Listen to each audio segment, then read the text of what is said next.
રાજકોટ જિલ્લાના જામકંડોરણા ખાતે આદિવાસી પરિવાર મજૂર સંગઠનના લોકો અને આદિવાસી પરિવારના મજૂર લોકો દ્વારા મોટી સંખ્યામાં ઉપસ્થિત રહીને મામલતદારને પોતાની માંગણીઓ લઈને આવેદનપત્ર પાઠવવામાં આવ્યું હતું.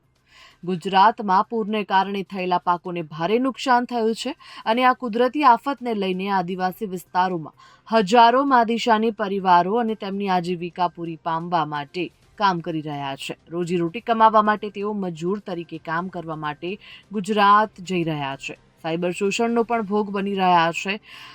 આ દિશાની પરિવારો રોજીરોટી માટે હેરાન થઈ રહ્યા છે. ત્યારે આદિવાસી વિસ્તારોમાં પૂરને કારણે ફેલ પાકોનું નુકસાન થયું છે તો 100% સરકાર વળતર આપે તેવી માંગ સાથે આદિવાસી પરિવારના લોકો મોટી સંખ્યામાં એકત્રિત થઈને રેલી કાઢી હતી અને મામલતદારને આવેદનપત્ર આપી પોતાની રજૂઆત કરવામાં આવી હતી.